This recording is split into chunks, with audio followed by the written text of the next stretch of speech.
is a serious thing.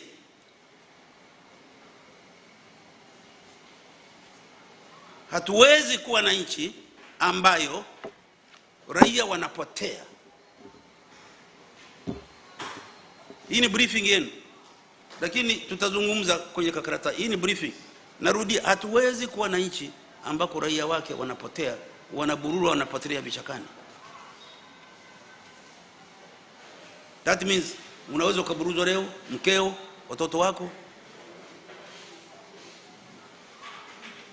Sasa hivi dini zimegawanyika, na kuna rumors wakati mwingine viongozi wetu wanawahonga. Sasa kama dini unahongwa, ni dini hiyo?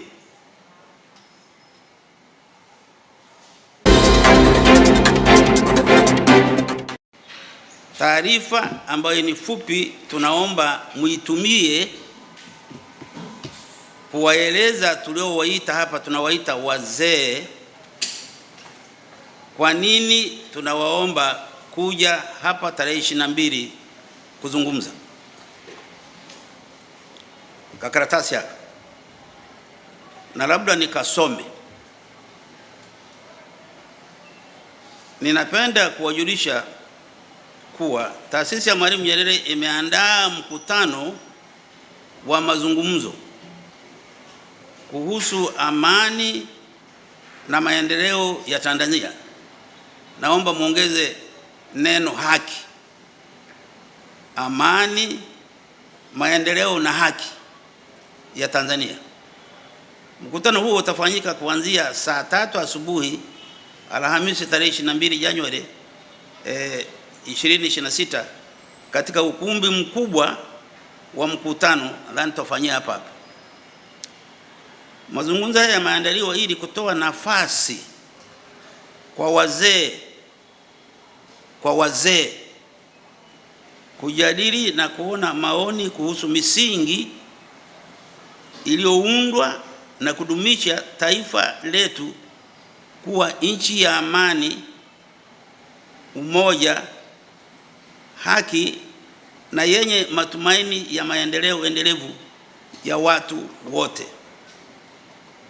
Washiriki katika mkutano huu ni wazee katika maana pana ya watu wenye hekima, busara kutoka kwenye makundi mbalimbali ya kijamii, wakiwemo viongozi wa dini, wasomi, wazee wastaafu, wanawake, vijana, vyama vya siasa, taasisi za tasnia ya habari ya ninyi, na taasisi za kiraia.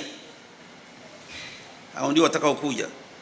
Umuhimu wa kufanya jitihada za kuimarisha amani, umoja, haki na maendeleo kwa sasa unatokana na matukio ya ghasia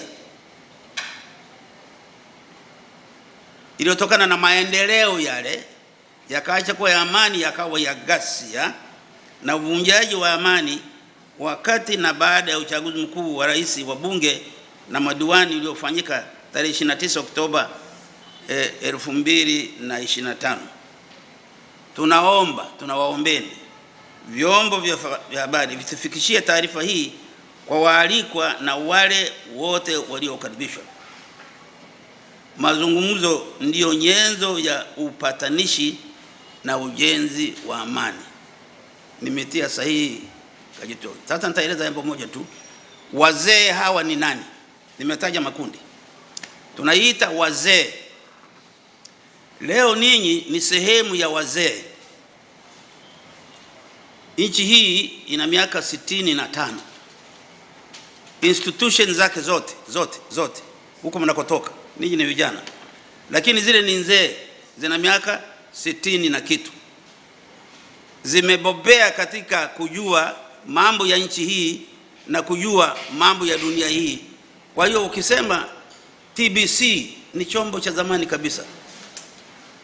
Kwa hiyo tunawahesabuni ninyi mnawakilisha vyombo vilivyokomaa, na kwa hiyo mkutano huu ni wenu. Au wengine wote katika vyombo hivi tulivyotaja makundi tumeita wazee. Kija askofu Askofu ni kazi. Cheo chake siku hiyo ya mkutano ni mzee. Cheo siku ya mkutano ni mzee. Iwe askofu, iwe mchungaji, hatuiti hao. Tumekaribisha nadhani hata baadhi ya mawaziri wetu, nadhani na rais mmoja, rais wetu aliyobaki huyu tumemkaribisha. Barua tuliyompelekea tumesema mzee fulani. Hatukaribishi vyeo hapa, tunakaribisha wazee. Na mimi leo nazungumza nanyi kama mzee, na ni kweli mzee, miaka 87, na taasisi hii ameanzisha Mwalimu alikuwa mzee, alikuwa anafanya kazi na wazee hata kabla ya uhuru. Kwa hiyo wazee wana umuhimu maalum katika nchi hii na katika kutazama mwelekeo wa nchi yetu.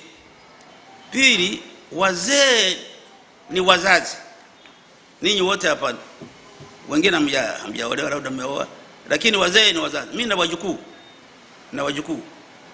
Kwa hiyo nimezaa, nimelea, nimekuza, nimepeleka mashuleni, nimehand over kwenye public. Binti yangu mmoja ni lawyer, lakini anatoka kwangu. Kwa yale malezi ya awali ya binti huyo, kama ilivyo kwenu, mmetoka kwenye mizi ya wazazi wenu, ni wazee. Kwa hiyo tabia zenu, mwenendo yenu na mahusiano yenu kwa kiwango kikubwa kabisa yameelekezwa sio na Rais Samia wala Mwalimu, yameelekezwa na baba zenu na mama zenu na shangazi zenu na wajomba zenu na bibi huko mnakotoka. Sasa tungepata muda ningewaeleza maana yake, ningekwambia wewe niambie ulivyolelewa, ningetoa ushahidi umuhimu wa kurudi utoto. Kwa hiyo ndio maana tunaita hapa wazee, hatuiti hapa vyeo. Tunaita hapa watu waliozaa, wamelea, wamekuza, wamepeleka kwenye public. Kwa ninyi mmeletwa, mmetoka katika, mmekuja kwenye vyombo vyenu mfanye kazi ya nchi ambayo mmekabidhiwa na wazazi wenu. Ndio maana ya emphasis ya wazee, na ndio maana nawaita ninyi ni wazee, vyombo vyenu ni wazee. Kwa hiyo sija hapo kwa ripoti hivi mambo ya TBC. ITV ni chombo cha wazee, alianzisha mengi, alikuwa mzee wa hekima. Nadhani hilo tumeelewana. La pili, kwa nini tumeita kwenye taasisi ya Mwalimu Nyerere? Kwa nini tumeita kikao hiki cha wazee? Mwalimu alianzisha taasisi hii akiwa na miaka 32. Lakini mmesikia mara nyingi anasema aliongozwa na wazee.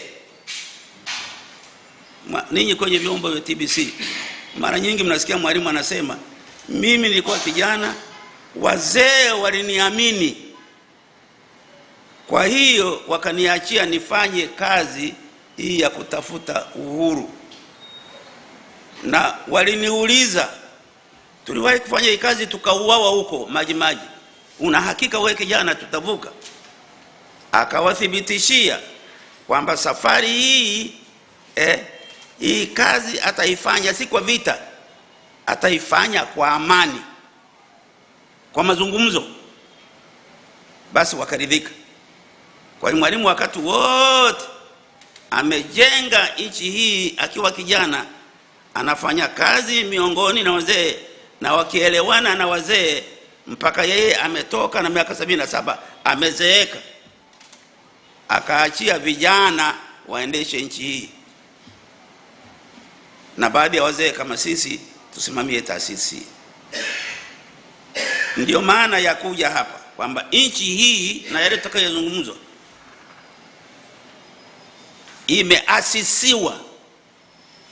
imeasisiwa na mtu siku hii tunamuita baba wa taifa. Sasa kama tufanyi kwa kejeli, ni baba wa taifa kutoka kabila ya Wahaya, Wazanaki, Wasukuma tu, Wahehe, akatukusanya hivi, tukatumia mipaka ya Wajerumani, tukajenga. Na katika nchi ile sasa, nchi yenyewe tukaweka mipaka. Kuna katiba hapa inaonyesha, wakaweka itikadi inaita sisi ni nchi ya watu sawa, wanaostahili heshima, wanaostahili haki. Nchi ya namna hiyo ndio itikadi yetu. Nchi ya watu sawa kwenye utu wao, wanastahili heshima, isiyo na dini, ina haki, ina maendeleo, wanajitahidi kuleta wote maendeleo, na hawabaguani na hawagombani dini, kila mtu ana yake. Hiyo kawa ni mwelekeo ukawekwa kwenye katiba. Baadaye wakaunda vyombo vya kuongozea, kutoka kwenye chama wakaja kwenye serikali. 61 tukapata serikali ya 61. Hilo Mwalimu aliipeleka Yuno kwenda kuomba wanachama. Sasa mkisoma ile Yuno chata, mtaona inasema nini. Na mkisoma hotuba ya Mwalimu ilikuwa Disemba kule Yuno, anaeleza tukienda pale tunakwenda kuwa wanachama, lakini katika wanachama mchango wetu utakuwa nini, na utasimama kwenye utu wetu. Hiyo ndio ilikuwa foreign policy yetu. Tunakwenda pale kama watu, kushirikiana na watu wengine, kuzungumza mambo ya watu duniani. Kwa hiyo tukapeleka serikali pale. Sasa tumepata serikali kutoka kwenye chama. Serikali hii tunayo mpaka leo. Ilikuwa ya 5, leo ni ya CCM. Kulikuwa na chama, kulikuwa na vyama, kukawa na chama, kukawa na vyama sasa. Kwa hiyo tunavyo vyama. Kila chama kina nafasi ya kuunda serikali kama wananchi wanakipa ridhaa. Serikali ile ikaundiwa vyombo. Serikali yenyewe ina vyombo lukuki. Ninyi ni sehemu ya serikali hiyo. Kwa hiyo serikali na mambo yake yote, wizara, idara, wakurugenzi, watu wote mnaowafahamu ndani ya serikali na vyombo vyake. Hicho ni chombo. Kuna bunge. Wananchi wanasema wote hatuwezi kutoa maoni yetu.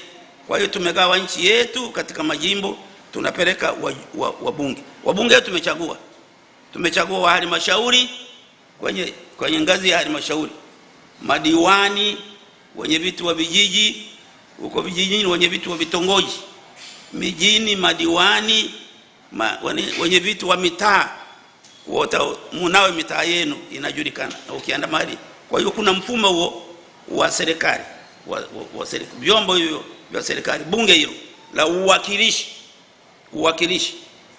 Ukitoka hapo kuna mahakama inatoa haki bila uoga. Na labda niongeze, viongozi wote wa vyombo hivyo wote huwa wanaapa kwenye katiba ili watende haki bila uoga, bila upendeleo na bila huba. Rais ndivyo anavyowapa, tangu rais mpaka chini. Kwa hiyo hata jaji mkuu naye anaapa, na majaji wengine anaapa. Hivyo ni vyombo vile vikubwa wanaita nguzo kuu zile za utawala: serikali, bunge na mahakama. Viko vyombo vyetu vya ulinzi na usalama. Hivyo ni vikubwa. Ukiona rais, madaraka yake lazima yasimikwe na jeshi. Ndio maana mnaona yuko askari nyuma ya rais, anawakilisha ngumi. Ukimchokoza yule basi unapambana naye. Halafu kuna watu wengine sasa wanaitwa polisi, wengine wanaitwa usalama wa taifa, na pengine humo mnaruhusiwa kuwamo na mnakaribishwa. Mimi siku zote napenda muwepo. Usalama hapo ulipoanza ulikuwa wa kolone ule wa kunusa nusa, kupeleleza umekunya pombe, umeonekana una girlfriend wako, wanakwenda. Sio usalama huo. Kama mtu haribu kazi yake unamtakia nini na girlfriend wake? Kwa hiyo wako watu wa namna hiyo wanakusanya umbea mwingi alafu wanauchuja. Maneno mengi, maneno mtakayotoa hapa ni mengi. Sasa kama leo kikao hiki unakwenda kumwambia rais, unamwambia kitu gani? Lazima ukusanye umbea wa hapa alafu uchuje uende. Na ninyi ndivyo mnaotakiwa kufanya. Mnakusanya maneno hapa, mnayachuja, yanakuwa fundisho kwa wananchi kwenye ukweli. Nimejaribu kueleza wazee.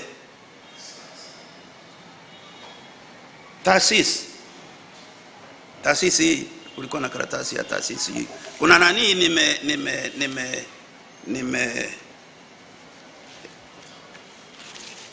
taasisi hii iliundwa na baba wa taifa, na nataka vile vile muelewe hii. Taasisi iliundwa na baba wa taifa baada ya kuwa ameombwa na nchi za sizofungamana na upande wowote. Baada ya kuacha kazi hapa ya urais, akaombwa atengeneze, aunde tume itengeneze ripoti.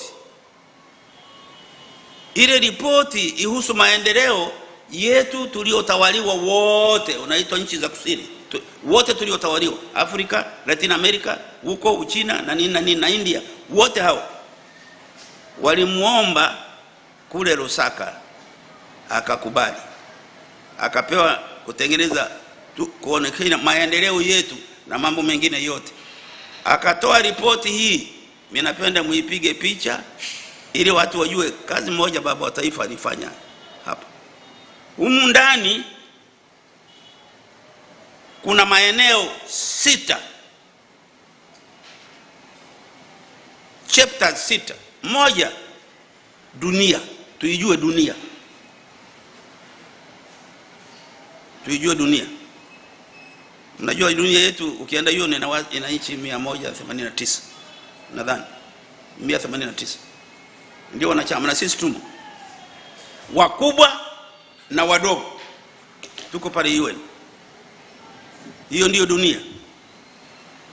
Mkataba ule wa UN niliotaja ule unaeleza kwa nini ile UN iliundwa baada ya vita ya wale wakubwa, wengine mlikuwa mjazaliwa. Mimi wakati vita inakwisha nilikuwa nadhani naona hivi, naona zile ndege zinapita pale kwetu. Kumbe vita ile ilikuwa ya pili imekwisha. Wazungu wale wakati ni wazungu tu walipigana, lakini ile walipeleka watu wetu kule. Ninyi kuna mtu hapa mjomba wake alikwenda kule? Mimi mjomba wangu alikwenda. Mke wangu baba yake alikwenda. Msuguri huu marehemu alikwenda. Twatipo ile aliyekuwa CDF wetu alikwenda. Wakina General Marwa hao walikwenda huko. Bama kule, kwa sababu tulikuwa tunatawaliwa, tulichukuliwa vijana wetu hao wakaenda huko kupigana katika vita hiyo. Mwisho wazungu wakasema wamechoka vita, wakaunda UN. Na ukisoma preamble ile inasema tumechoka na vita na hatutaki kuridhisha watu wetu hii tabia ya kupigana. Kwa hiyo tangu leo hatutapigana tena, tutaishi kwa amani. Wakati wanasema hivyo, sisi hatupo, hatujao uhuru. Baadaye tukaanza kuingia baada ya 1945 Ghana na nini, Ethiopia, sisi tukaenda mle 1961.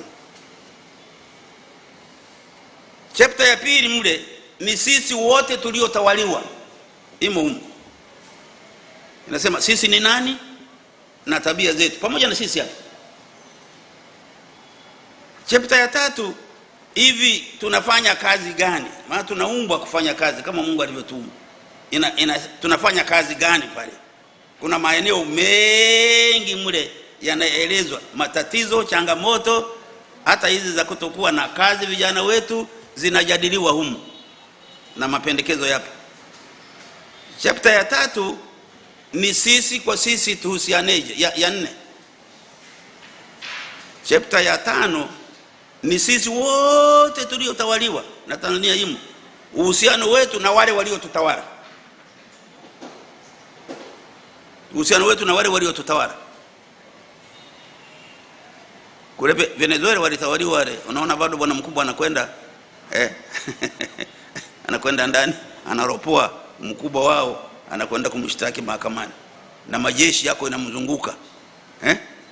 Sasa juzi nilikuwa natania, hivi ninyi hapa mnadhani mna nguvu kuliko Venezuela? Mtu akija kutaka kuchukua na kuchukua tu, kuna shida gani? Anaweza kuchukua hata baba yako. Ndio, mwe mnajua hivi.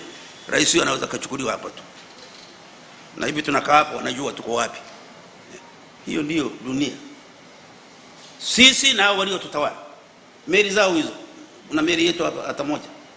Hebu mtazame hapo. Una meli hapo. Kreni zote zile mnatengeneza ninyi. Hii nyumba mkitazama ilivyo, vifaa vyote hivi. Ambia vyuma vya kutengenezea nguzo hivi tulikuwa tunavitoa huko wapi kule. Tunatoa nje.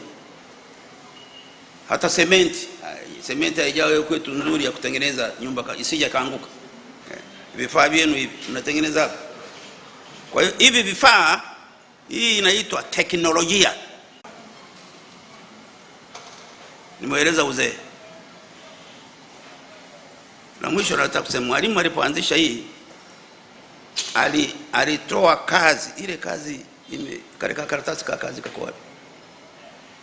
Mkachukue kwa Habiba huko. Nilisema wakatoe. Kako wapi Habiba? Mlete mwagawia hao. Na kale kengine kale kama misingi kale. Umesha wagawia. Kuna vikaratasi viwili, moja ni kazi ya mwalimu, kanasema tumekuwa na mawazo ya kuunda mnako. Hiyo ndiyo kazi ya taasisi. Kwa kifupi, acha ile ambayo iko Articles of Incorporation, tutasimamia umoja, amani na maendeleo hapa kwetu na Afrika na duniani kote. Iko katika Articles of Incorporation. Lakini maneno baada ya kuandikisha ile, hayo maneno yalikwenda bunge. Hayo maneno yaliambia bunge, ndio maelezo sasa ya kazi ya taasisi hiyo. Mkisoma hiyo ndio kazi yetu. Kazi yetu, maendeleo na umoja. Tunafanya na nani? Tunafanya na watu wanaitwa South Center. Sijui kama kuna karatasi.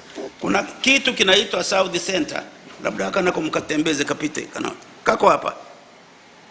Aliunda hapa kama ka secretariat, kazi ni international. Kazi ni international. Na hii inatekelezwa na chombo ambacho kimelikubalika UN. Chombo hiki ni international. Cha kwetu hiki kwenye registration, ni region. Mwenye maduka humu sio yamejaa vitu vya China. Mna vitu vyenu mle nini? Hata kile kikananda kile paste ya karanga ile tunatoa nje.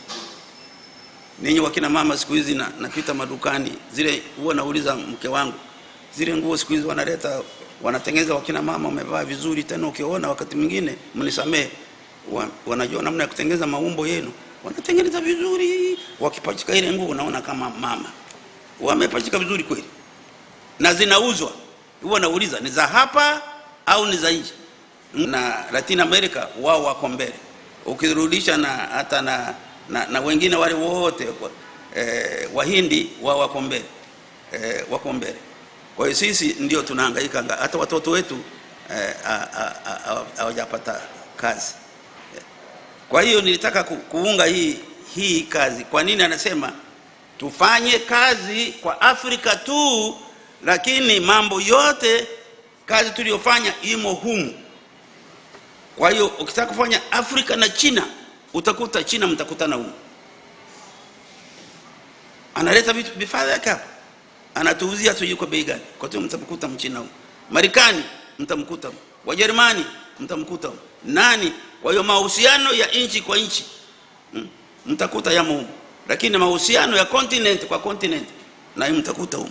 Kwa hiyo mngekwenda kwa mfano biashara ya Afrika na Wachina, mtakuta tunachouta kule ni ndogo sana, wao wanauza zaidi. Kwa hiyo ndio maana nitaka kueleza hiyo. Lakini sasa masharti ya humu yamo, masharti ya taasisi. Alisema hivi, kuna maana karatasi kanasema if the Mwalimu Nyerere, mmekaona nataka mkaone,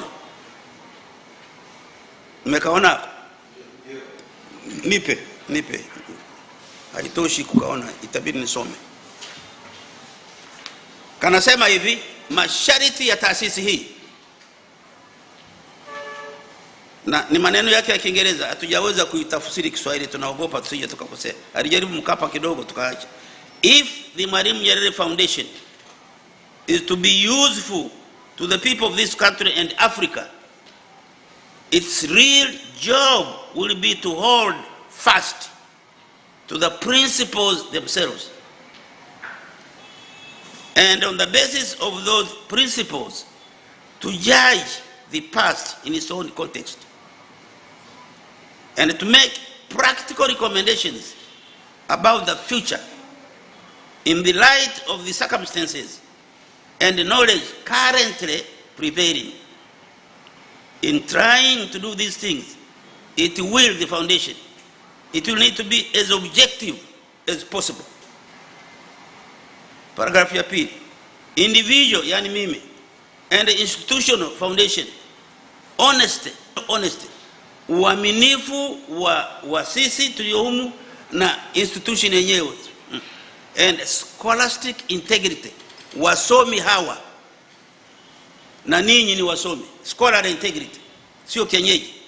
These must mark all the work of this institution. Dialogue, experience, dialogue among the people and governments. Mazungumzo. Sasa nimewagawia katabu kingine, akakatabu mnako, mmekaona, mkienda page 23, mkienda page 23 na 23 mkienda page 21 hivi, kuna title inaitwa Peace, Unity and People Centered Development in Africa. Ilikuwa ni hotuba ya Mwalimu ya kwanza baada ya kuwa amekwenda bunge kusema hii taasisi ifanye kazi hiyo na kuiunganisha na hii. Kwa hiyo tukawa ni international hivi tunafanya kazi. Nakumbuka hata Burundi kule tulifanya. Sasa speech hiyo ndio tulikuwa anatafuta pesa za kuendesha taasisi. Sasa inaeleza mambo mengine mengi, mtayasoma. Anatoa sababu zinazohusu Afrika. Kule mwanzo mtaona kuna speech yake 1960, alikuwa bado mtoto kabisa. Tumeweka mambo yake ya Afrika. Lakini baadaye katika speech hiyo anaeleza mambo ya Afrika. Alafu baadaye mkisoma mambo ya Afrika, karatasi nitakachokuja kuwagawia mwisho nimesema soma page hiyo ili muone jumla katika katabu haka alikuwa anasema nini. Lakini ngoja ni wasomee paragraph moja katika katabu haka.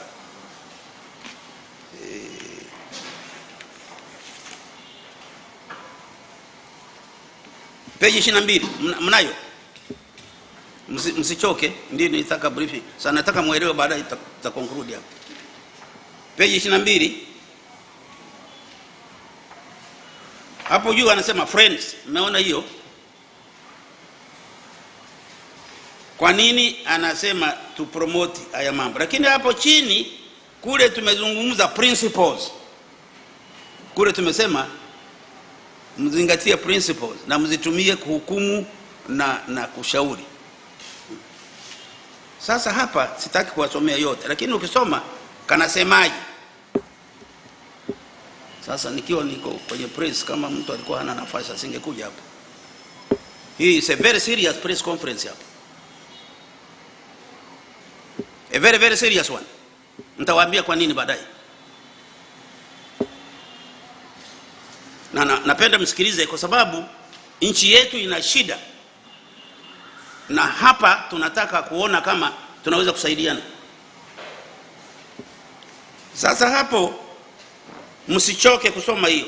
Mwalimu anaeleza misingi, anasema mnajua mko wengi mnaodhani mambo tulikuwa tunafanya Tanzania hapa yakatupa amani, sasa yamepitwa na wakati kwa sababu hayupo. There are many good and honest people who believe that those ideas which in this country are associated with my name are now dead and should be properly buried. You will not be surprised to hear that I do disagree. Na anasema mawazo hayo. Sasa anaruka. Anasema I'm simply a believer. Katika nini? Kule 23. I believe in the equality and dignity of all human beings. Wa Tanzania, hilo ndilo jambo. I believe in the equality of all human beings. And the dignity, heshima ya kila mtu. And the duty, na wajibu wa kutumikia. And the freedom and cooperation. I'm an ardent believer in the freedom and welfare of the individual. A believer, as I speak to you and now asserting my own individuality. Lakini anasema, but as I also believe that what gives humanity to our individuality, wewe kama ni mtu mmoja mmoja unajidai ni ule uhusiano wako na wenzako. Ukienda mwenye kichaka unaweza ukatembea uchi tu, hakuna atakayejali. Lakini ukitoka nje utapenda kuvaa. You see? What gives humanity to our individuality? Utu wako is a sense of community and a fellowship with all other human beings, whatever they may be. Binadamu wote ni ndugu zangu. Iko humo. Na ninyi mliopita mwanzo kwenye tano huko, binadamu li Trump hile ni ndugu yetu. Ndiyo. Ni jitu kama sisi. Kwa dikteta tulikuwa naamini hapa. Sasa alikuwa dikteta. Ni ndugu yetu yule. Tulikuwa na Wazabanga hapa. Tulikuwa na Bokassa. Wale ni ndugu zetu wale. Wazungu hawa dictators wote hawa ni watu, ni ndugu zetu. Wale tutawala na tunakwenda huko kubadilishana vitu. Uhuru wa Mwalimu alikwenda kwa Kennedy kumwambia tunataka uhuru huko, tunaomba tuelewane. Alielewa, tukaendelea. Kwa hiyo anasema binadamu wote ni ndugu dako. That was not something that was said lightly. It came from a firm and profound belief in the nature and dignity of the animal called the human being. And I repeat, these ideas are not mine. Hiyo ndio nataka vile vile mshike. Mawazo haya si yake. But I'm a believer. These ideas are not mine. Mimi sikuziumba. Hakukuumba wewe kama una mawazo, hakukuumba wewe, una mawazo yako tu. Na muumba wako. I have articulated them and will continue to articulate them. Kwa hiyo akasema mwisho anashukuru kwamba taasisi hii imeundwa itusaidie. Sasa ukisoma karatasi na history nilioeleza na huko tulikotoka kwenye karatasi hapa, background hii tumejaribu kuiweka hapa kwa kifupi. Kwa nini? Sasa yongi tumekuja hapa tunataka kufanya kikao cha wazee, ninyi mkiwamo, kwa sababu tarehe 29 mwezi Oktoba nchi yetu imeingia katika vurugu. Watu tuliokuwa tuna amani na umoja, hatubaguani,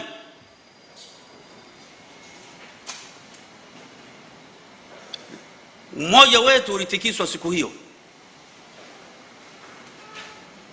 Haikuishia hapo.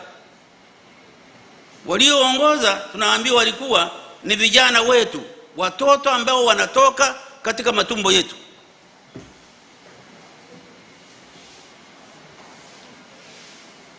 Wana issue na sisi wazee, wakapigana,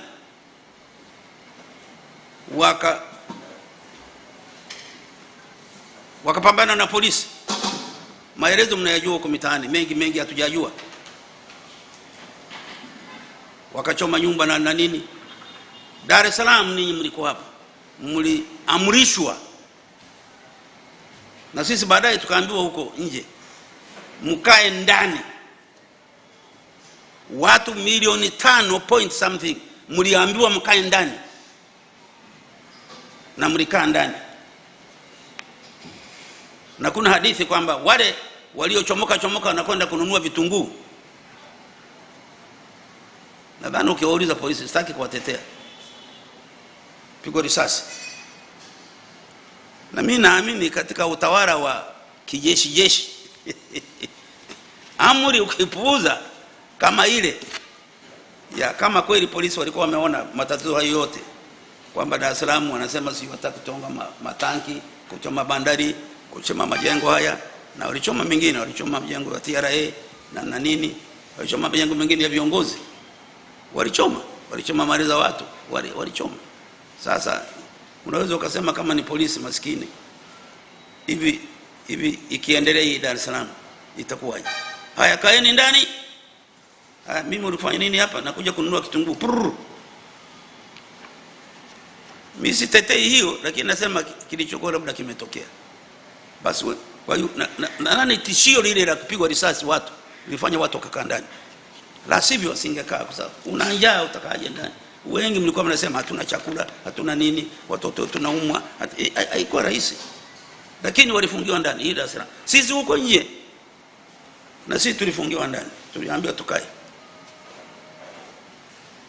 Lakini wengine tuliletewa taarifa. Mimi ni mmoja,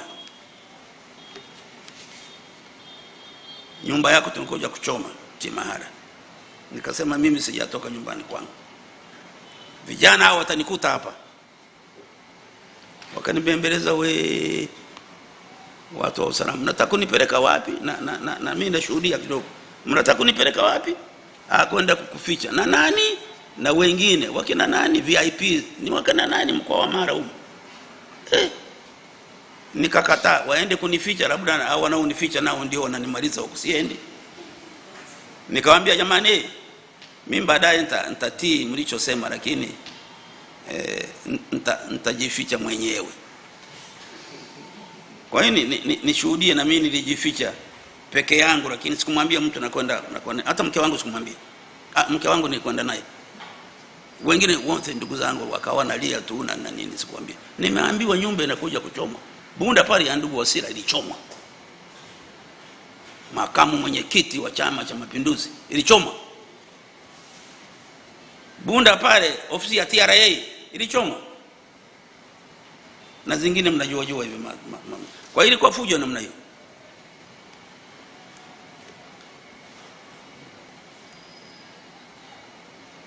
Nchi ikaja askari, polisi, wakutisha na hivyo. Uoga kaingia. Wakatoka TPDF kusaidia, jeshi letu wananchi kusaidia. Wakabaki peke yao. Tu wanatembea. Sauti ya uongozi ya siasa haikutoka hata moja. Ninyi mlisikia? Mimi sikuisikia. Wakati wa vurugu ule mimi sikuisikia. Lakini kwa ajili ya maneno yale ya mwalimu, msiogope, msema tu. Mimi niliuliza wale viongozi wa ulinzi wakubwa wale, mbona hatusikii sauti? Mmoja kaniambia sauti inatoka kwa wanasiasa. Nikamwambia wewe usio wanakuona siku zote una wanasiasa. Wewe ni mwanasiasa. Sasa tunaanza kwenda kwenye accountability. Wewe unadhani ukikaa na rais wetu mwenye gari, unadhani ni kula hapo? Kuna siasa pale. Kuna wakati inafika unamshauri, nchi inakwenda hivi. Wewe uone. Basi tukaishia hapo. Mwisho tukafika hapa tulipo. Sasa maneno ya mwisho, kwa hali yetu ilivyotokea kwa mujibu wa karatasi yaka, na baadaye yametokea haya sielezi sana. Baadaye baadhi ya viongozi wakubwa tu walileta habari kwetu kwamba taasisi hii mnaweza mkatusaidia. Kwa nini? Mna jina la mwalimu.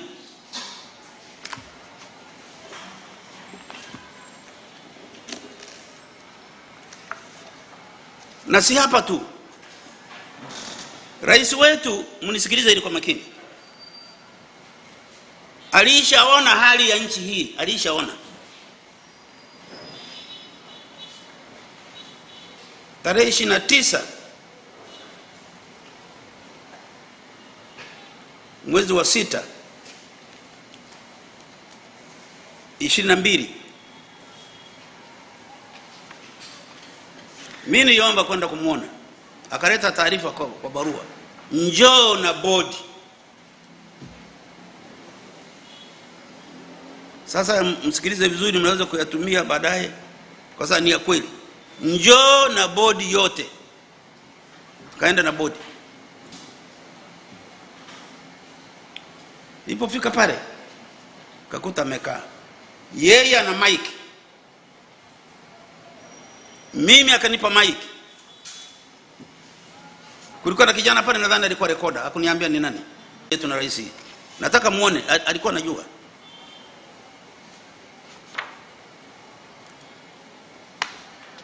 Nchi hii hatujui Nyerere sijui koje, sijui ujamaa kama upo, Azimio sijui kama lipo. Vijana wetu hawana kazi. Mtaisoma. Kwa hiyo alishaona. Mwisho akawa na agenda yake, akasema baada ya kueleza nchi ilivyokuwa, nina agenda yangu 3.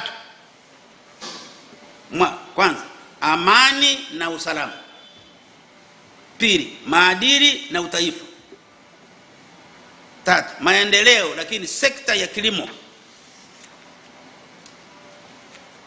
Na akatoa ufafanuzi wa kila moja. Mshikamano na uzalendo. Akasema kwa mfano, we liberalize everything. Ujamaa kuanza kupungua, kujitegemea kulipungua pia. Kwa hiyo tuyaseme hayo, turejee katika nchi iliyokusudiwa kujengwa wakati wa mwanzo. Hayo ni maneno yake. Nchi iliyowika, yenye msimamo, yenye umoja na amani.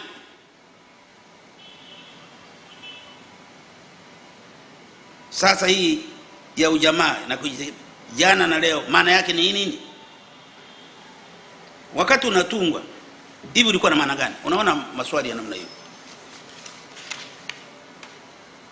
Huyu ni rais wetu. Niwaambia, na maendeleo yale alipoeleza, alisema anataka yawe maendeleo ya kisasa katika kilimo na kufuga na uvuvi, ili vijana wetu waajiriwe, waanze kwenda kwenye ajira huko. badala ya kwenda ofisini. Ilikuwa ni mawazo yake.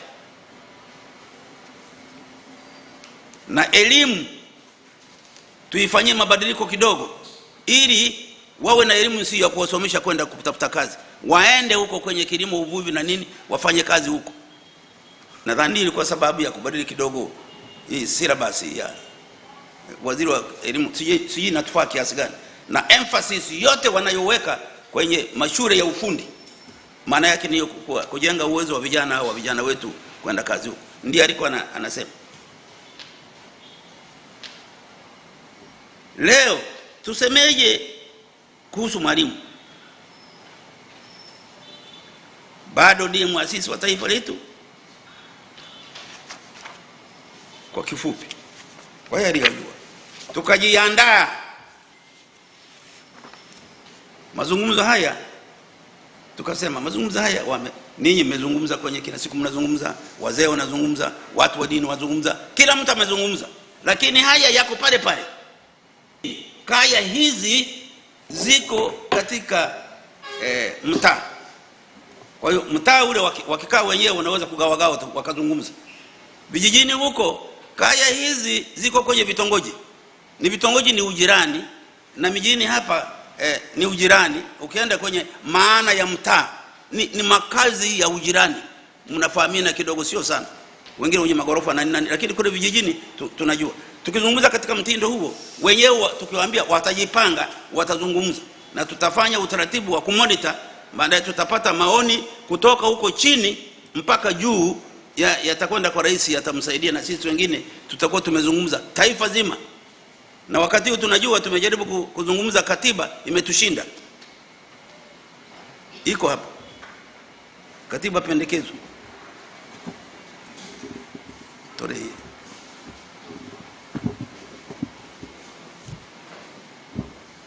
Mmewahi kuiona? Ndio. Hii ilitokana na mazungumzo ya kuhusu katiba ya ile mabadiliko ya katiba aliyekuwa mwenyekiti Joseph Sinde Warioba. Bunge maalum wao walikwenda wakatazama yale, wakatoa hii. Kwa mujibu wa sheria ilikuwa ije kwenu muipigie kura, haikuja.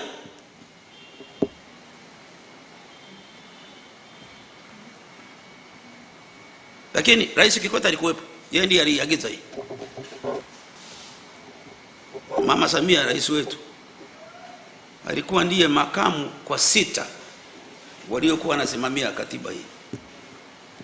Bunge lile lilikuwa basically ni la wanachama wengi wa Chama cha Mapinduzi, na malalamiko yalikuwa hivi, bunge maalum gani la chama hili? Lakini ndilo baadaye hii haikufika kwetu, ya Warioba haijafika kwetu. Tumekaa sasa, hatuna katiba, na inadaiwa sasa imekuwa ni agenda. Vyama vya siasa sasa hivi ni agenda kubwa kabisa. Habiba, tupo hapo. Kwa hiyo chombo cha kutuongoza tulicho nacho katika katiba. Sasa katiba tulionayo ndio hii ya mwaka 1977. Nenda unitolee hizi, unilete nyingi za kutosha. Ndio tunayo sasa. Na mnajua ikataliwe mara ya pili, basi tunaacha hii, tunarudi hii. Ndio ilikuwa sheria inasema. Sasa haikutokea hivyo. Lakini na mwisho,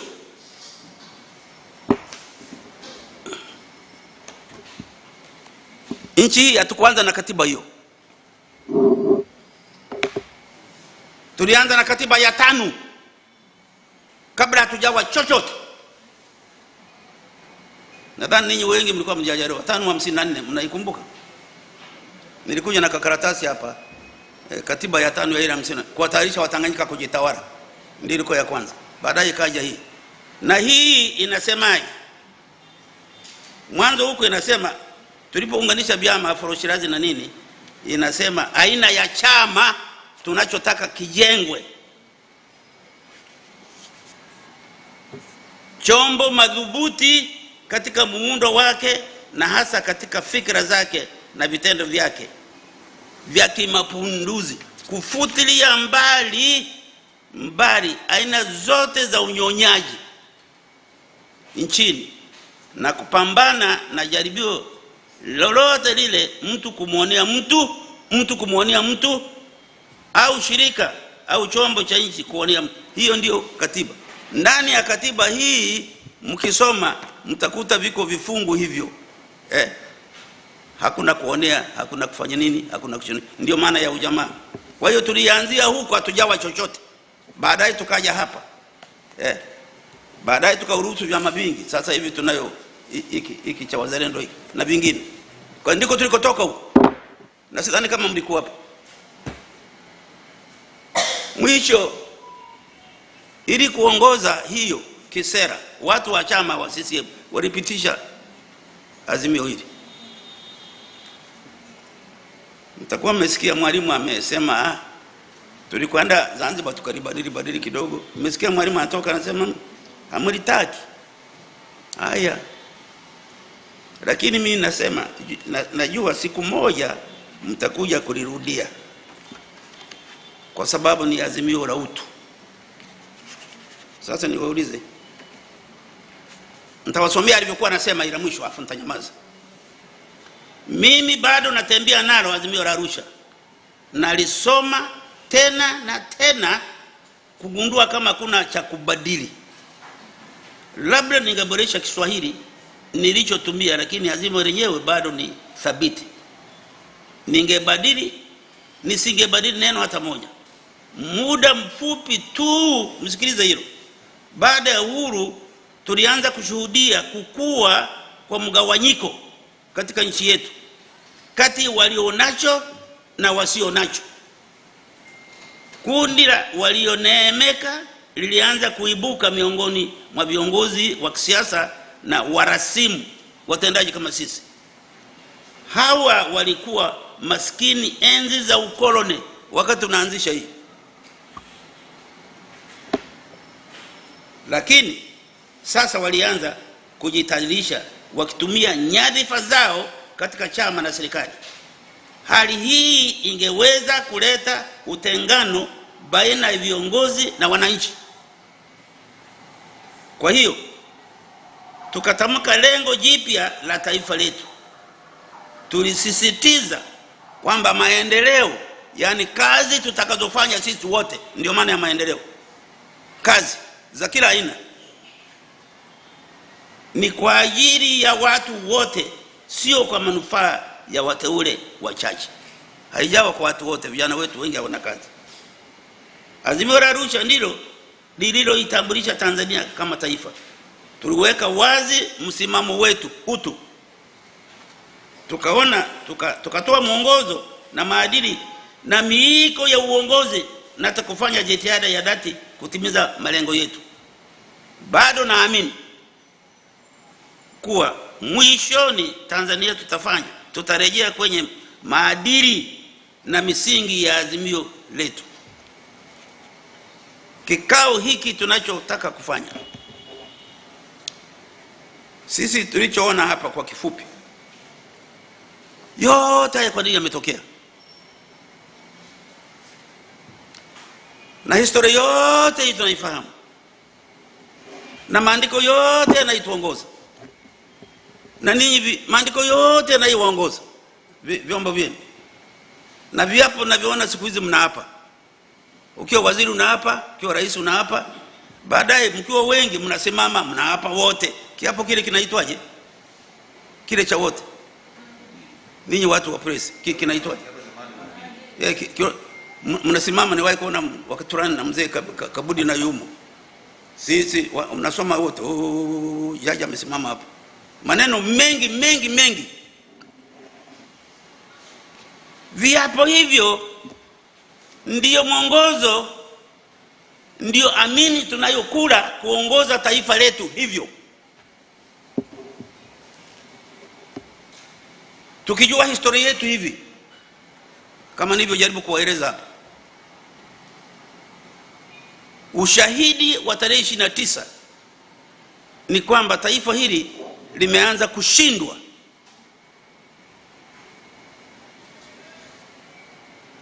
Vijana wetu wamelazimika kwenda mitaani. Tena wamejiunga na vitu lile jina mnaitwaje wale vijana? Wanaitwaje? Ndio, niruhusa vijana wangu hapa hivi. Magai yuko wapi? Niruhusa vijana hivi, maana yake nini? Tulikuta ni mtu wa zamani waliunda hiyo kitu. Waliniambia, nikasema mtafute ni nani hasa aliyounda hiyo maneno hayo mpaka rejea. Tumempata. Magai nadhani anamfahamu. Nchi imeanza kushindwa. Kwa hiyo leo hali ikoje? Tunao msiba. Maneno hayo mnaweza kutumia. Tunakutana hapa kuzungumza hali halisi ya taifa letu.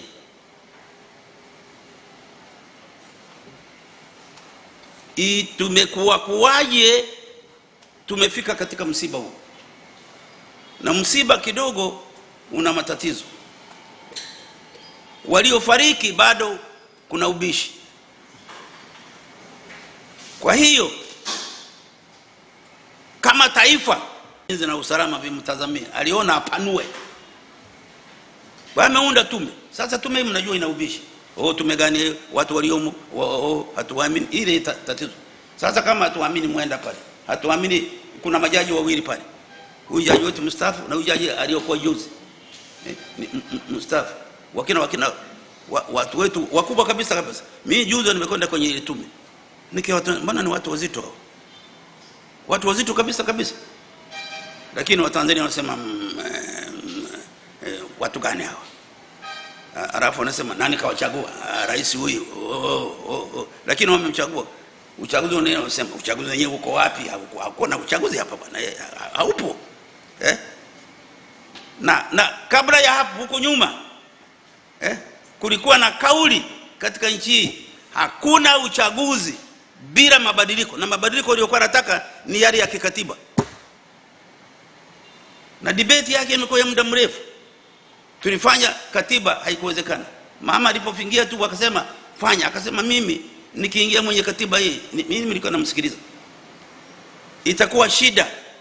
Kwa sababu nitaacha kazi, nitaanza kushughulika na katiba. Ngoja kwanza nifanye mambo ya maendeleo. Ndivyo alivyosema. Sasa amesemaje sasa hivi? Sasa hivi amesemaje? Katika bunge lililopita, siku 100 mtaona mambo ya katiba hayo. Juzi amesema karibuni mwezi nadhani ujao nitawaambia utaratibu wa kushughulika na hiyo katiba. Katiba, andiko ambalo linasema sisi ni nani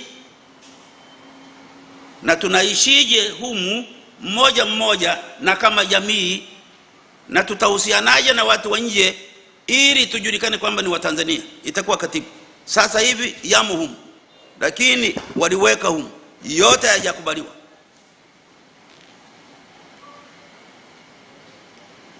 Kwa hiyo tuko hivi. Sisi hapa assessment yetu sasa.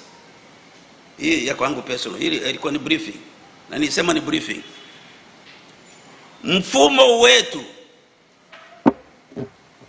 unakulazimisha wewe uishi ndani ya sheria. Hakuna mtu hata mmoja anaruhusiwa kuishi nje ya sheria. Na sheria hizi lazima zitokane kwa sasa na katiba hii. Na miongozo yote mkiweka huko haziruhusiwi kuvunja katiba hii. Sio hii. Hii haijawa.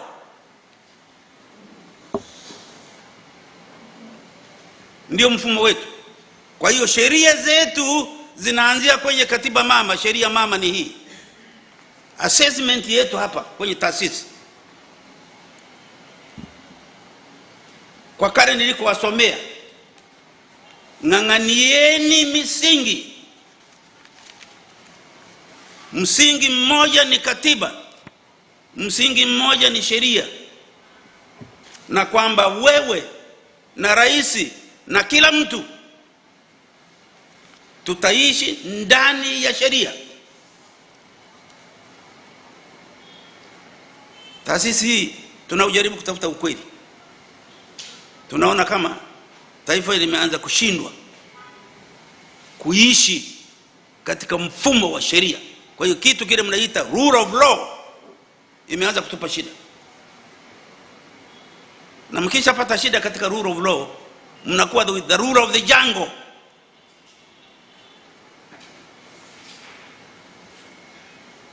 Natoa mfano miwili kwa nia njema tu. Katiba yetu inasema nani ana mamlaka ya kutoa uhai wa mtu? Ni mahakama. Na mahakama kule una procedure. Aliyeruhusu leo mtu anaweza kaingia mwenye basi akakukuta, akakuburuza, akakutoa nje, wote mwenye basi tunatazama tu, na ni raia, na sisi tuna wajibu katika katiba hii kulinda katiba yetu. Mwenzetu anaburuzwa mule, wote tumebung'aa, hata tuseme mnampeleka wapi, anapotea. Mmoja alipotea, lakini ampotea leo, kesho akaonekana ameuawa. Nadhani mnakumbuka, ni mimi peke yangu, mimi hapa niliodiriki kusema mambo gani hayo. Mwingine mniambie aliyesema ni nani? Si ninyi ni watu wa media? Ninyi mlisema? Mimi nilisema. Nani anaruhusa hapa ya kwenda kuchukua mtu mwenye basi? Anatuaibisha kabisa, anachukua mwenzetu anakwenda kisha ameua. Alafu kesho yake anakwenda kwenye mazishi kule Tanga, anakwenda anabadilika, anataka kuhubiri Uislamu pale. Walimstahi, ilitakiwa umpige. Unatuletea maiti alafu unakuja kuhubiri dini hapa. Na wako wengi.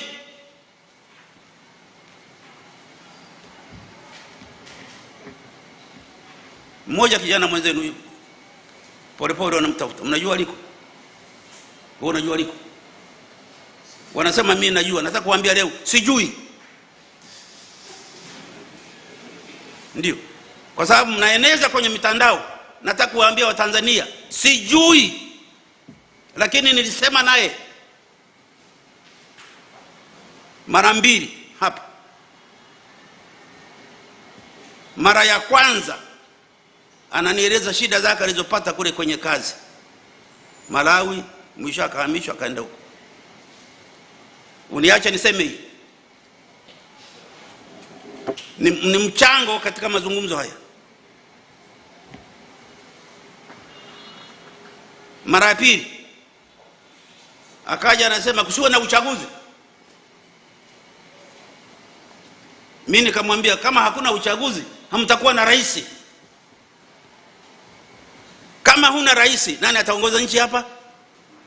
Si ni vacuum kama mchagua leo na uchaguzi ndio rais anapatikana. Kama haupo, nani anaongoza nchi yenu?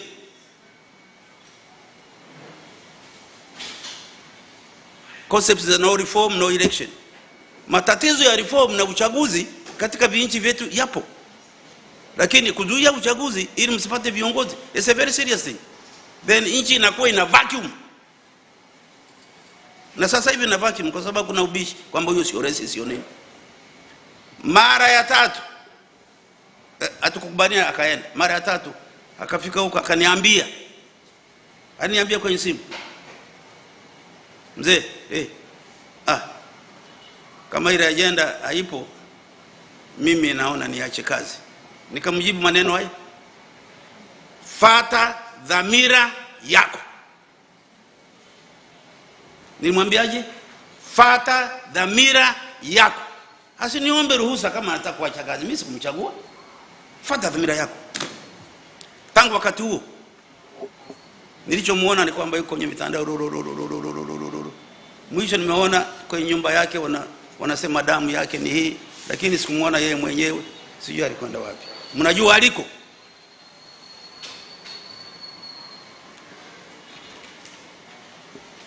That is a serious thing.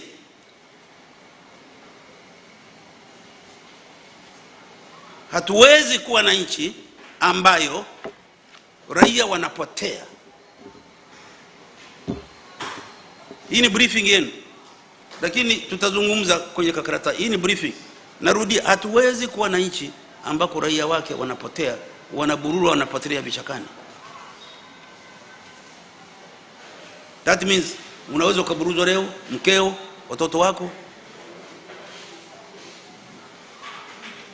Sasa hivi dini zimegawanyika, na kuna rumors wakati mwingine viongozi wetu wanawahonga. Sasa kama dini unahongwa, ni dini hiyo? Ukabila umerudi. Woga. Media, mnisamehe na waelewa. Ukifanya gazeti linafungwa, TV inafunga. Nani alikuwa ananiambia mengi Joseph wakati tunaanza mambo kabila ya katiba. Unajua tu alikwenda pale Warioba akapigwa pale. Mengi namwambia tuendelee, anasema nini yangu itafungwa. Ninyi siku hizi mnaoga fulani, na sitaki kusema sana, mnaojua kwa sababu matokeo yake mnajua. Hayo ndiyo tumeona nani wanaweza wakasimamia zoezi hili ili tutenge mambo mawili. Moja, uko msiba ni wetu wote, wala tusinyosheane vidole. Ni wetu wote. Makosa mkiona yako huko mpaka juu na nini, tume ya rais wetu itakapotoa mimi naomba tuikubali. Watu wanaikataa, lakini ndiye aliyochagua chombo cha kutuletea watu. Yale yatakayokuwemo tunayokubali, sawa. Yale tuja tukatae, yale ambayo tusikatai tume tuiunga mkono, ituletee habari, na wanatuletea wiki mwezi unaokuja. Hilo la kwanza, itatuonyesha msiba, ili ile taifa tuweze kuunganika wa Tanzania. Na msiba ule ukija, tulie pamoja, tusipoteze umoja wetu kwa ajili ya ule msiba. Ni ajali hiyo mbaya. Pili, sasa tutazame wazee wakitusaidia na viongozi wetu hao wakituunga mkono wazee. Nini kimesababisha mpaka tukafika hapa? Hayo tuzungumze wote, na hapo ndipo takapokuwa tunategemea mtusaidie mazungumzo hayo yawe ya uhuru, ili tuweze, na mimi navyoona tukizungumza vizuri sasa hivi pamoja na msiba utukilia kama wa Tanzania, isi tufarakanishe. Mkifiwa mfarakani, mnalia pamoja. Hiyo tutaona kama kuna wajibu na nini, tutaona huko. Lakini mazungumzo nini kimetokea, tutazungumza wote kwa uhuru, ili hii katiba anayosema mama atatuletea, mawazo yetu yawe pevu, yaingie pale. Asante sana.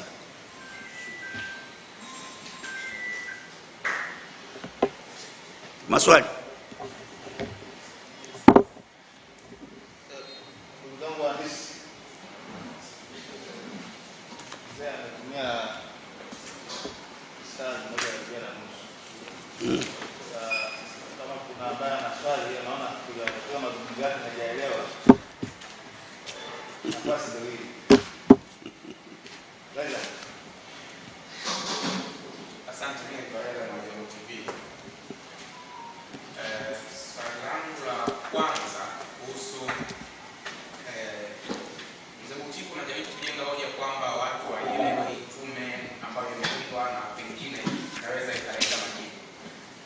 Wasiwasi ambao unazungumzwa na watu ni kwamba tayari serikali kupitia viongozi waandamizi, rais, waziri mkuu, kama tayari wameshatoa majawabu ya kile kilichokuwa kimetokea Oktoba 29 na siku zilizofuata.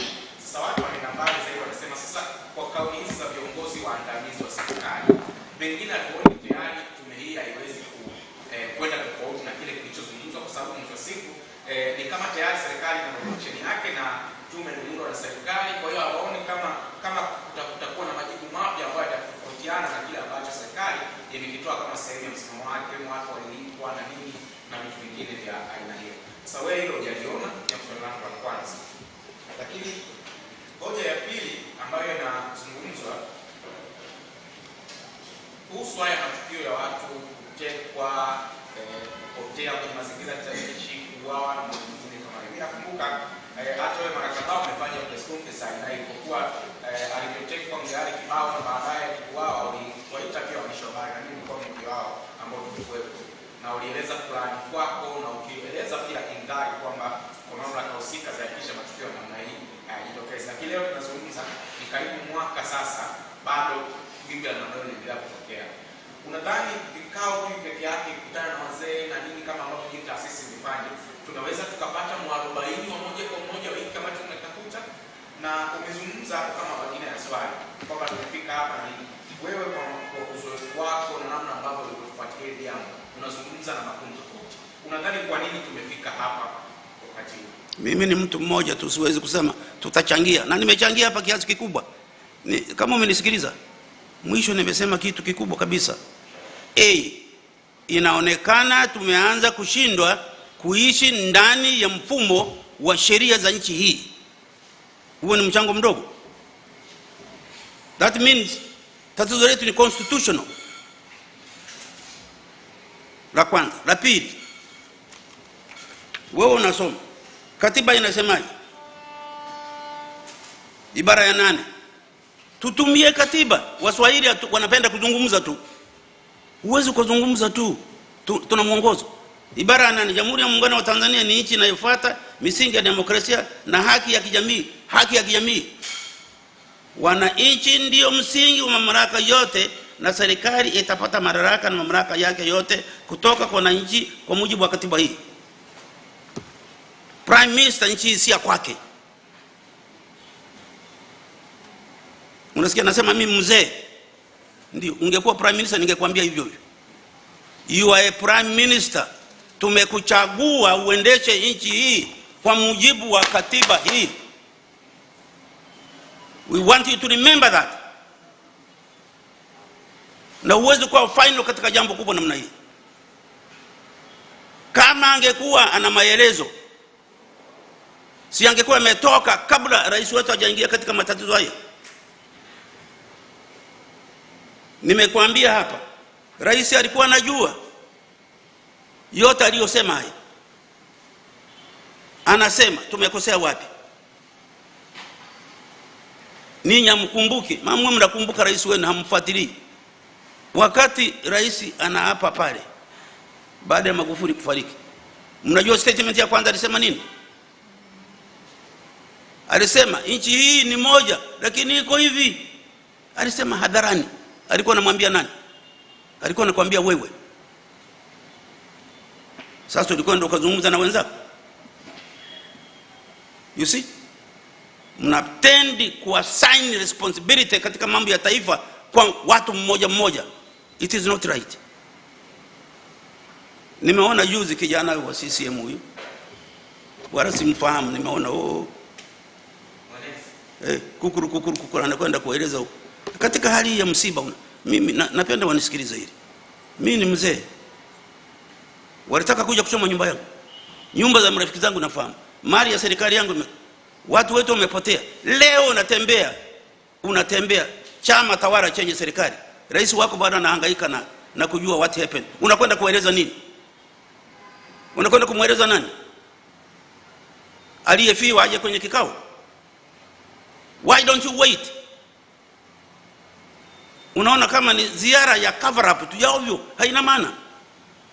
Haiwezi kutokea, italeta malalamiko tu. Lakini how can you do that wakati vyama vingine hivi vimefungiwa?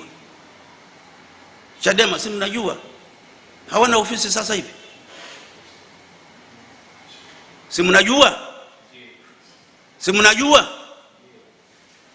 Mimi sijaona mtu anaandika article yoyote kati yenu kusema tu discuss hili jambo. Mmenyamaza tu. Lakini tunavyo vyama vingi kwa mujibu wa sheria. Hiki kimefungiwa. Sijui umefunga kwa ajili ya Heche. Unajua Heche ni mtu huyu? Lissu ni mtu huyu? Lakini ukisema Chadema ni wanachama, mimi nimesema ni wanasema wako milioni 7.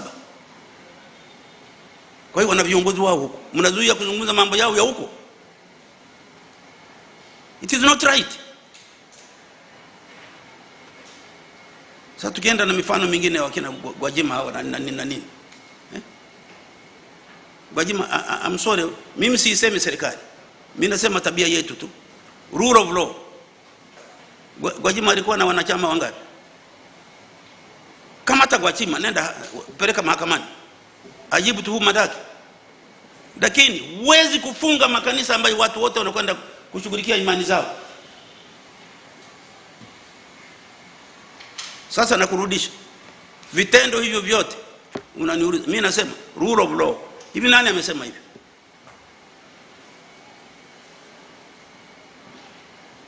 Maandamano haya huwa ni mambo ya kawaida tu.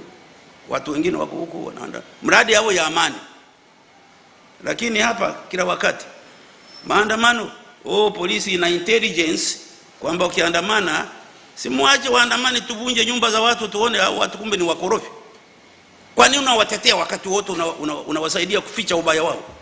Ngoja watoke tuone tujue watu wa ovyo. Kumbe tukuwaruhusu maandamano wanakwenda kuiba. Sasa they are protected. We don't know who is the thief. Ndio maana ikitokea hivi you don't know. Kwa hiyo lakini swali langu la mwisho na mimi nikuulize, ndio maana wewe ni mzee. Ngoja. Ikitokea matatizo yoyote katika society yoyote, hata mnapokuwa mnapigana, solution yake ya mwisho ni nini? Mazungumzo. Si ndivyo? Misahafu ninyi Waislamu muhimu inasemaje? Garus, wewe unaniambia siku zote. Biblia inasemaje? Nani? Biblia inasemaje? Njoni tusemezane.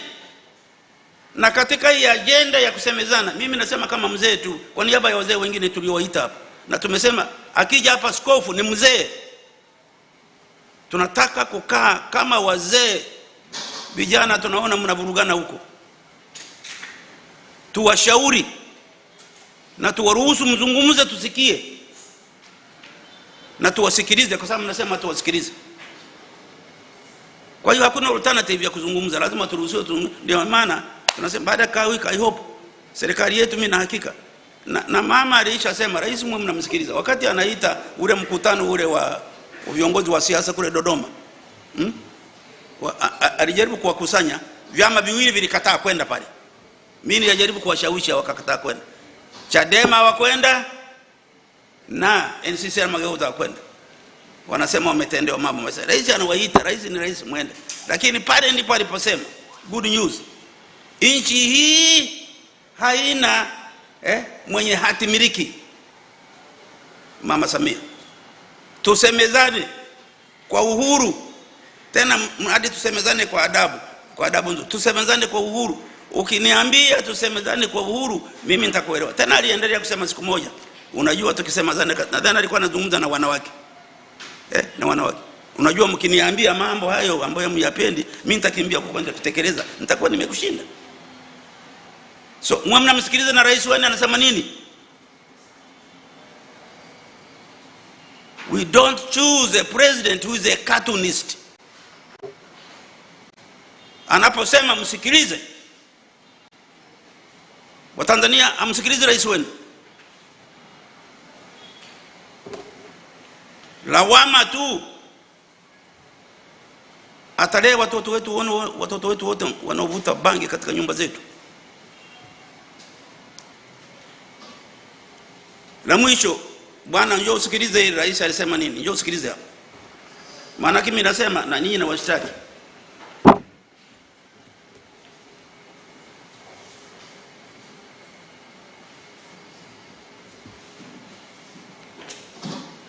Rais alipokuja alikuta vyama hivi havizungumzi. Sisi Garus tulijaribu kuwakusanyika hapa. Tulijaribu kuwakusanya wakina hawataki kabisa kukaa pamoja. Na Rais Magufuli hataki wakae pamoja. Tukasucceed, wakakaa pale New Africa. Wote na tukawachanganya kafu na nini, wakakaa wote tu na wakugombana, walikaa wote tu. Mimi nikawa mwenyekiti, wale wakubwa zangu wale nilikuwa mwenyekiti, mimi nikaongoza. Rais alipokuja akakuta hawajakubaliana, akajaribu kuwaita hivi, mwisho akasucceed kule. Sasa alisemaje kule wakati Profesa Mkandara anampelekea ripoti? Rais alisemaje? Alisema hivi, Mkandara, mnaniletea ripoti ina tume huru.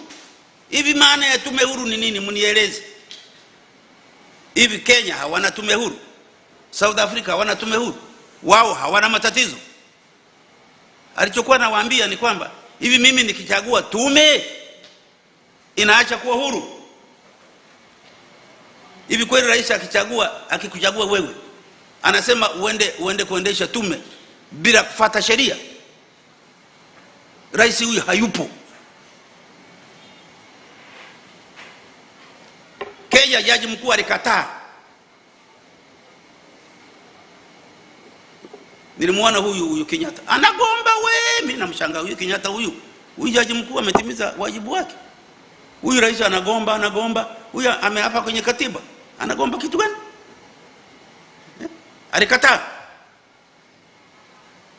Sasa hapa wakati mwingine nasikia mnasemaje, majaji hawa sasa tujui kama ndivyo. Sima mnasema kwa rais anawatuma waende wafanye hivi. Hilo la kwanza alisema. La pili akasema, Mkandara, naona umeweka kwenye ripoti mambo ya rushwa. Rushwa. Akasema, Mkandara, ngoja nikwambie, wewe na wenzako simuko huko. Siku mkitaka kuja huku na ninyi mgombee kiti, mjue mtatoa rushwa. Kwa nini? Kwa sababu sasa rushwa ndiyo sehemu ya maisha ya Watanzania. That was your president. Wakasema, rais anatetea rushwa. Hapana. Rais wetu anatuambia jambo kubwa kabisa, kama wote mmependa rushwa, sasa yeye Samia mtu mmoja atazuia rushwa. Mimi niliangalia rushwa wakati wa uchaguzi wa Kikwete Dodoma. Ilikuwa rushwa sijawahi kuiona. Mtu anachukua tuende muone huko. Nilikuwepo. Ilishamiri. Magufuli alitoka hapa akasema mimi ndio mimi, hakuna chochote. Ilikuwaje? Wanasema ndio, ilishamiri. Na viti vyote hata vilivyokuwa upinzani vikahama vyote. Sasa ninyi wa Tanzania, sasa rais mmoja atatoa rushwa kama ninyi mnapenda rushwa? Garusi sisi tulifanya wakati wa Mkapa, tulitembea na TCCAT kuwasaidia wasitoe rushwa. Tukaenda Singida pale, tukasema juu ya rushwa kuwasaidia. Wakati huo ilikuwa hajakoma, tunakuta viongozi ndio wanatanguliza rushwa wanawapa. Nikawatania, ninyi mnashawishi raia wenu waachame kama makinda ya ndege. Wewe kiongozi sasa unanyunyiza rushwa, unanyunyiza. Nikawaambia muwazoezi, siku wakizoea hamtawaweza. Leo mnawaweza. Nani kati yenu anaweza kwenda kugombea kiti hata cha mtaa asitoe rushwa nchi hii? Sasa mnamlaumu nani? Hayo ni mambo ya katiba, lazima tuzungumze. Kuna swali lingine nimekujibu. You are also accountable. Ndio. Mazungumzo haya baba zenu tunataka kuambia, tunaona kama ninyi vijana hamuwajibiki vya kutosha. Kazi tunawapa na mmejaa huko, mmejaa hapa. Sasa kama mnahongwa hapa, mtu anakuhonga ili umtukane mwenzako, amjui hii inatokea? Do you have to do that? Media gani hiyo? Media ya nchi iliyooza. Sasa utamlaumu nani? Ninyi wote siri yenu moja najua, wote hamna hela.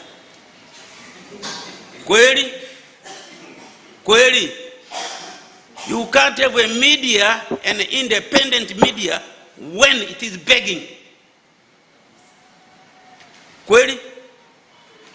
How do you organize ourselves tuwasaidie wazee muache kuwa beggars? Unadhani BBC inapotembea wakati wote tunawalipa sisi? Ninyi mnapokuja hapa inabidi niwalipe hata kama tunazungumza mambo yenu. There's a kind of corruption. It's corruption. Na mimi nazungumza na wenzangu, siku tukowaita hapa kama waje, muache wasije, tutafanya wenyewe. Tutakwenda kwa wananchi huko. Kwa sababu we have no money. Ninyi hamna na sisi hatuna. Nani anachangia taasisi na maneno haya? Swali.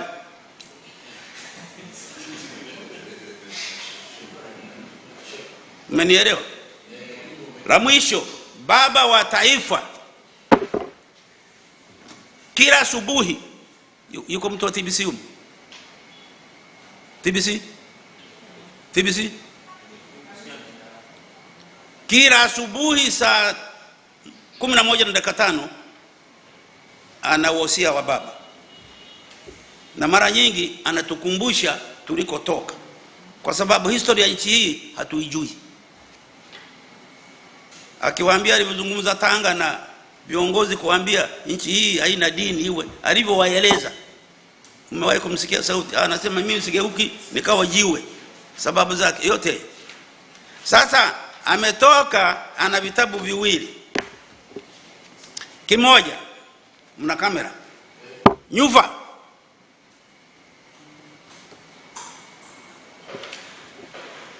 ili kwa hotuba yake ameshaacha uraisi wanachama Chama cha Mapinduzi. Anasema nyufa, taifa hili linaanza kutikiswa, mnapuuza katiba. Ametoa maelezo huko. Mnapuuza sheria, anatoa maelezo huko. Mnaendesha vikao tu na wake zenu, anatoa maelezo huko. Kupuuza na kutojali katiba. Ufa wa tatu, kuendesha mambo bila kujali sheria.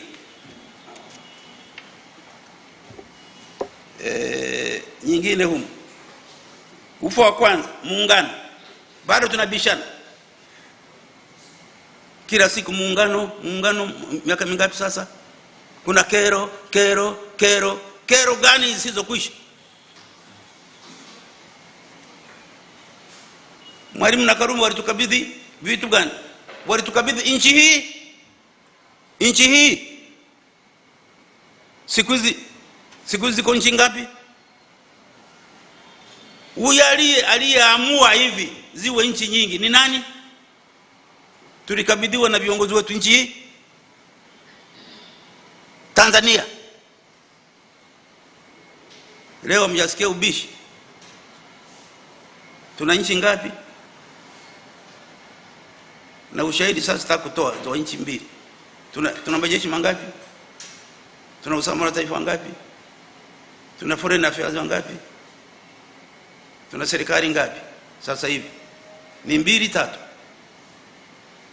Ninyi mnafanya analytical. Tuna serikali ngapi? Ni 2. Mmekaa tu nchini ya kwenu. Huyu anaivunja anatutoa kwenye nchi moja, anatupeleka mfano wa nchi 2. Ni nani?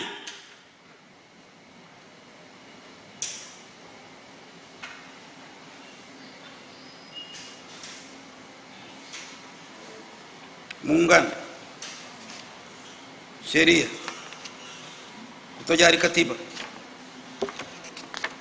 Huyu mzee alichagua mambo yake. Kuendesha mambo bila kujali sheria.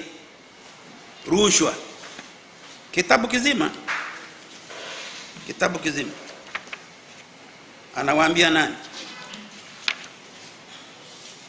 Ukabila na udini. Si vimeanza hivyo vyote? Niweke hapo. Njoo wagawie ni ipi? Hii nitawagawia ile summary, hii mkae nayo nawapa in confidence. Summary ya ile rais aliyotuambia mwaka 22. Maneno aliyosema hapo. Ndio. Na katika mazungumzo mimi nimeyaeleza leo, yalikuwa hajaelezwa popote hadharani. wagawie, inaubaki tuletee. Mwende mnajua.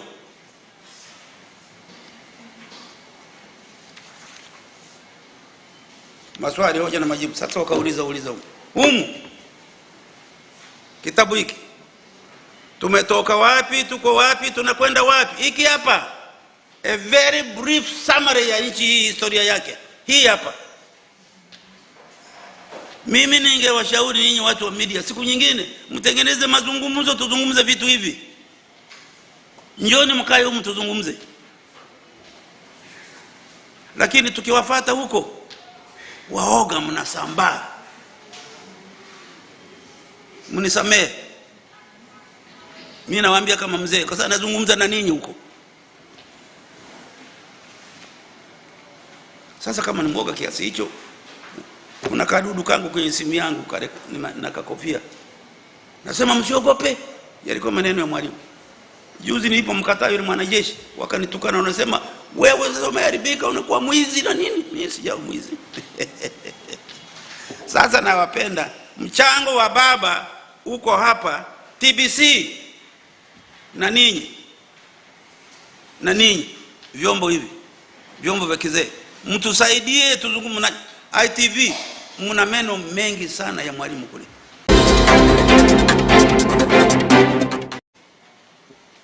That is a serious thing.